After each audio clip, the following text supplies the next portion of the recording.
Brother Bahinting, maayong hapon nimo. Doon ako ay upat ka pangutanan. Sumala sa imong pamahayag na ang mga Katoliko o ubang mga bagang duot sa Protestante nasayop kay nigamit sa pulong Dios nga mato pa sa imong pahayag gikan sa pagano kay imong i-relate ni Zeus pagano nga Dios sa mga Grego. Karon, akong gitanaw ang pulong Elohim na matod pa nimo okay ra. Kay Elohim na niyang usa sa iyang gamiton kung mag-islot sa labang magkagahom. Akong gitanaw ang etymology sa pulong nga Elohim. Unya makita nato diri sa Encyclopedia Britannica, ang bukong encyclopedia nga pagadawaton sa US Supreme Court. Ang Elohim mga igsoon, matod pa, used also for other deities. Gigamit sa ubang mga Diyos-Diyos, such as the Moabite god Chemosh, Astarte, and other gods of Canaan. So, gigamit ang Elohim sa mga pagano nga silingan nasod sa mga Hudiyo. Unya gihuman o gigamit ko na sa mga Hudiyo. Kanang imo manggamitan ang Elohim na gigamit man po na sa mga pagano. Unya matod pa sa origin sa Hebrew language, kabahin kini sa mga karaang lingwahe sa Canaan, sa region sa Canaan, which is composed of various pagan nations, ancient nations. So, pangutana, dili ba hasta man usab ang paggamit sa Elohim, gigamit usab sa mga pagano? Nasayop ka base sa imong standard, dili ba? Ang pulong Elohim sa base sa Biblia, sa Genesis chapter 1, na diha makita na nimo ang Elohim. Nagamit na ngadto sa mga pagano kay kasagaran sa mga kasilinganan nilang mga lugar at panahon na mga Semitic language. Kaya na-adapt na nila ang word Elohim sa Salmo 82, kung ang mga Elohim sa langit nag-meeting, nag-conference ang mga Elohim, dilipat usap na sa angel. So ang Elohim tunod sa paggamit na ito kay ka-language man, kapamilya man sila sa language, Semitic, na-adapt nila. Pero originally, iya sa langit pamamahan. Kunya, ang mga nagagamit na nakakto na po nakapakasala. Nagamit ginagato silang na gods and goddesses. Pero, unta, panglaging kong amahan o pangbalaan. Pero, na-identify siya ang laging kong amahan para mahibo siya specific. Kaya siya El Shaddai, ganang Elohim from the singular word El Shaddai, ang labing makagagahon, labing damhanan nga El. So, ang boda kong ipasabot, dili sa pwedeng magamit kay ka-language nila, pero ilan ang kabubuton sa ilang tunagano. Ilan na sa ilang pagpapasala. Pero nahi mali sa tulong Diyos kay ang langit ng amahan na maiyang title niya, nga nung adto man tamanguha, di ka man ay pumasakit sa mythology, nga nung adto man tamanguha, nga na maiya sa Hebrew. Sunod pa mo ka. Follow-up. Base sa nasabtan ako sa iyang tubag, pwede mo gamit o ginamit ang mga silingan nasod sa Israel kay parehas sila ng mga Semitic people. Okay? So, unang nasabot na ako sa iyong punto nga ang original nga gamit ang mga Hudiyo, may kopyara ang mga Canaanite people or mga silingang nasod sa Israel. So, ang pangutana, ba kayo referensya nga nauna ang mga Hudiyo sa paggamit o Elohim? Mali po ang imahawa ko mag-inon na Hudiyo. Kaya, word na Hudiyo, diha na sa Ligimaw, Yahudi. Yahud o Yahudi na sa Hebreo. Pero isa pa pa, diha na sa Nikawas mga 931 BC, pagkabuka sa Kingdom of Israel, diha na Ligimaw. Dili mo materminohan dito, dapat ito mga Ephraim o Hebrew people. So, ang punto na ko na ang mga Hebrew, ilang hindi nga tinulungan ka ng Elohim. Gigamit ng ningan ito sa mga kapamilya niya nga language sa ilang pagpakasalat na po. Kung nagamit intawang na to sa mga gods and goddesses, dili pareho sa pulong Diyos nga gabikan yun sa satanism na object of worship. Di ka nga rin, dihatag tagit sa langit ng gamahan. Pareha sa word na God na kung ibasa sa Britannica, nga ang word na God, di ka sa hidden mythology. When the Teutonic people were converted to Christianity, the word God was borrowed and being applied to the Supreme Being and the three persons of the Trinity according to the Encyclopedia Britannica. Okay, time. Balik, di mao. Okay, so wala ko nakita, wala siya nahatag na referensya na ang Elohim unang gigamit sa mga Hebrew people. Okay? So, dili likong ang iyang pagbabarog na okay ra ang Elohim kung nagamit usab sa mga silingang Hudiyo. Ikadawang pagkatana. Sa akong gitanaw nga history sa Hebrew language, makita nato nga ang Hebrew language kay gusto maging niya nga Hebrew kay sagrado na lengguwahe. Ang history sa Hebrew language nagagikan kini sa mga pagano, Encyclopedia Britannica, nagagikan sa mga pagano nga mga lengguwahe dito sa Kanaanay region. So, kung gigamit sa Ginoo ang Hebrew language kansang gamot gikan sa mga pagano, nganong himuon man niyang dautan ang paggamit sa pulong Dios kung ugaling doon na magaling ni gamot sa pagano nga lingwahe. Akong correction sa imong referensya, ganagawa na kung madala ang Encyclopedia Americana. Pundok sa mga Jewish scholars, nagmatuod, they admitted that when the Creator said in Genesis chapter 1 verse 3, he said, "Let there be light," it was actually spoken in a Hebrew language. According sa Encyclopedia Americana, ng mga Jewish scholars admitted that the language being used by the Creator when He created the universe, He used the Hebrew language.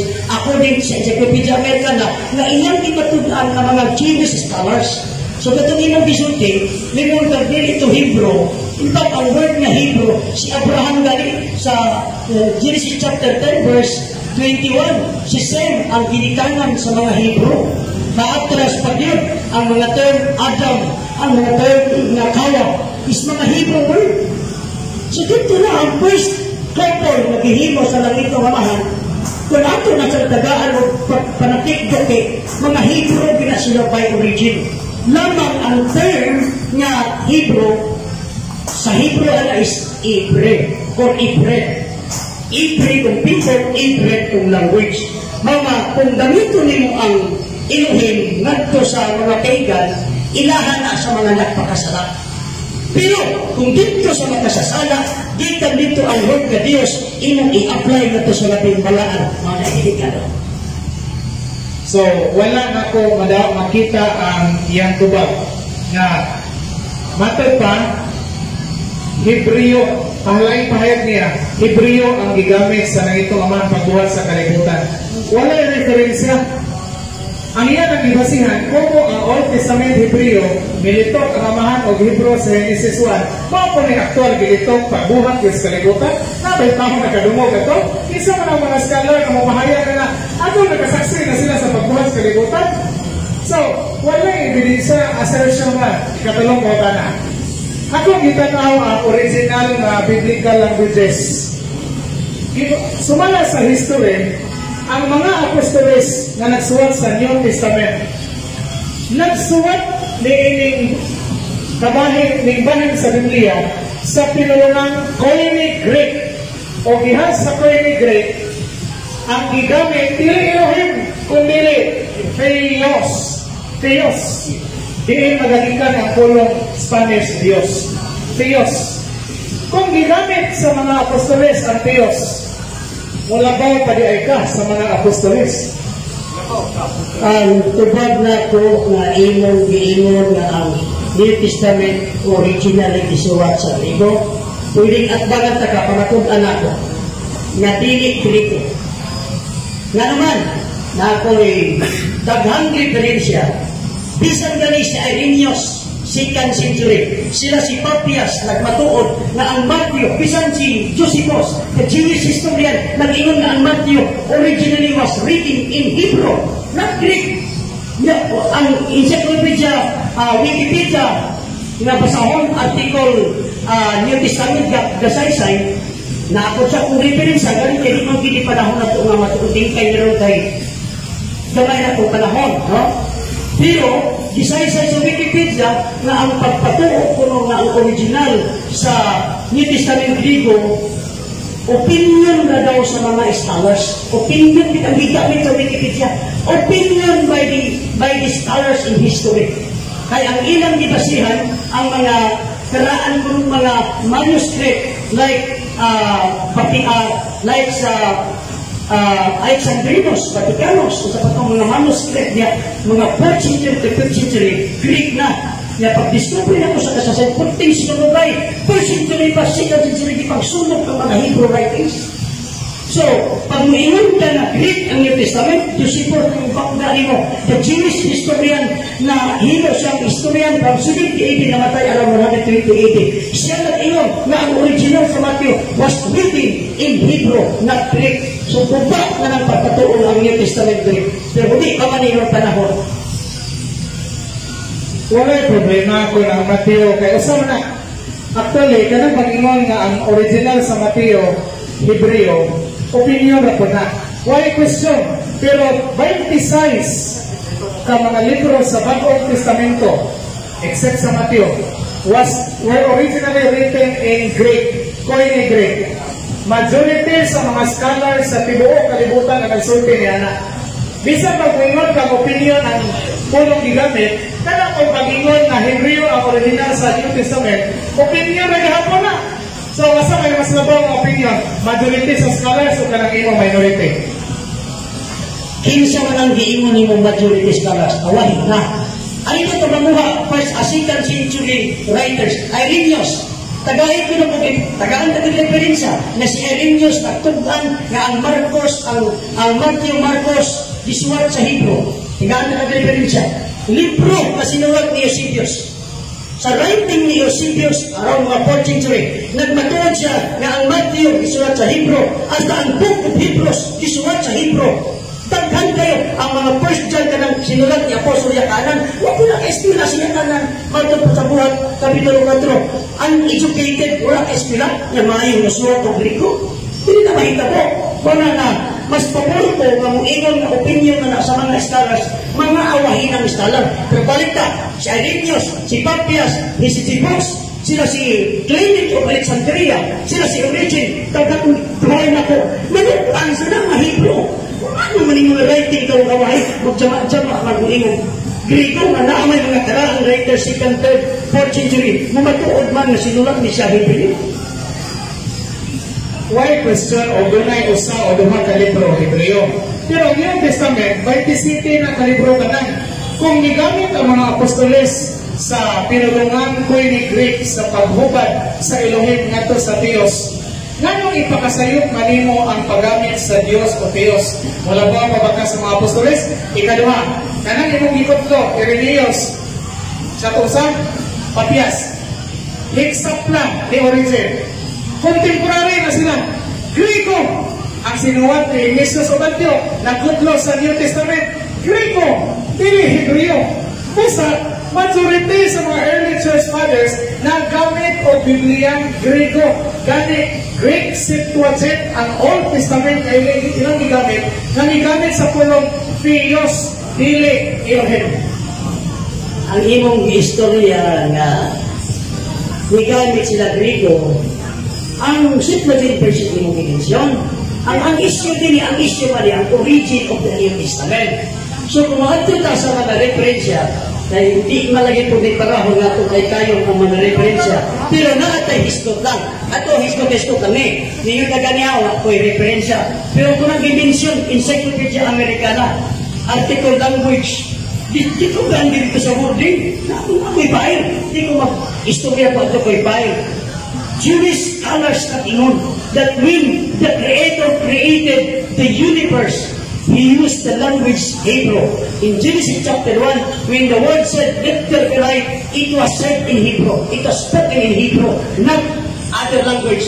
So in other words, balik ko, ang giingon mo, nga mo ingon ka, Septuagint version, ang tatong translation gikan sa Hebrew. Ang point na ko kay inumang gintaak ko kasamat sa New Testament nga Greek, para na ko dili na Greek, Hebrew. So dili pa man ako na ko itapik in pag-Hebrew. Ang punto na ko karon, ang word na Dios gikan lagi sa mythology. Okay, ako lang gidugang ang Septuagint na mao'y Old Testament gamit sa fathers. Pero mga fathers, mikutlo sa New Testament, great. Sama ni origin. Pasahan ang isapla. O bakit great anak. O ganang mga kutlo ni Irenaeus, anti-racist fathers, o bakit great anak. Okay, last pangutana. Karon, ang atong apostol nga si San Pablo, nagwali dito sa Atenas, sa Greece. Sa iyang pagsuroy-suroy, dunay usa ka monumento nga dunay inscription. O ang inscription to the unknown God. To the unknown God. Karon, ang nasulat atong inscription, mga Grego. O yung usa man sa Grego, akong itanaw karon sa Greek interlinear. Akong masahon ang Grego. Hierkominos garkay anatioron ta si basmata humon, yoron kay humon in ho epigrapto anyusto Kriyo hon anyutes yosimite toton ego katagino hume. Okay?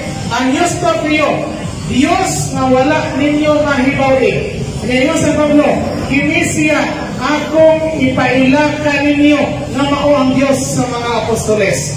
Ganong ginawat pa ni San Pablo na ang Kriyo o Kriyo na derivative o origin sa word na Diyos. Ganong gigamit pa ni San Pablo o ginawat niya ang Kriyo referido sa Diyos. Nagiwali ni San Pablo